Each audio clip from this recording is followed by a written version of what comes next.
Женщина, которая может реализовывать потенциал мужчины, соответственно, скорее всего, может реализовать и свои. Но она вкладывает свои усилия как дивиденды именно своего мужчины.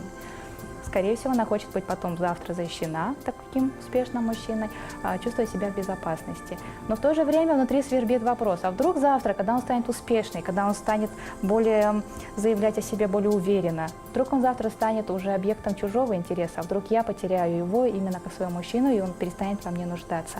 Здесь срабатывает такой в некотором смысле материнский инстинкт, когда мама думает, вот я сейчас сыночка своего выращу, обучу, вложу в него все, и на старость лет он будет меня содержать.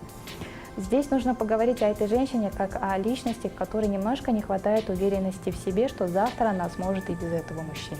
Немножко женщине это и следовало бы немножко подумать о другом, что если она может поставить на ноги такого мужчину и сделать из него успешной, возможно, она может успешной быть и сама. Поэтому, приделывая, грубо говоря, ноги к своему мужу, подумайте о том, а что бы я, в свою очередь, могла сделать для себя.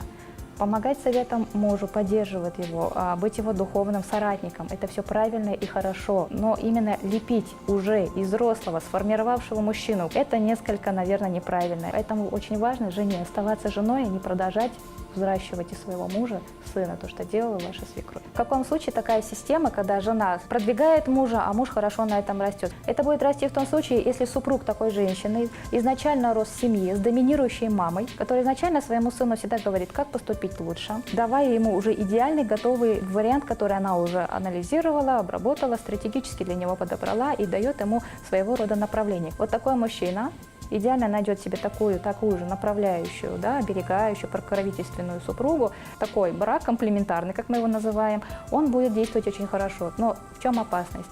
Так или иначе, муж, продолжая играть псевдосыновью роль, придет время, когда он может вырасти. То есть он дозреет в своих сыновьих отношениях, не в своей родительской семье, а именно с такой направляющей супругой. Вот этот риск есть. Такой женщине надо быть к этому готовой. Принять то, что муж может быть уже самостоятельный, и не нуждаться в ее советах, и уже тогда смотреть на него как на равноценного партнера со своими интересами, опытом, и быть уже синхронной к его новым потребностям.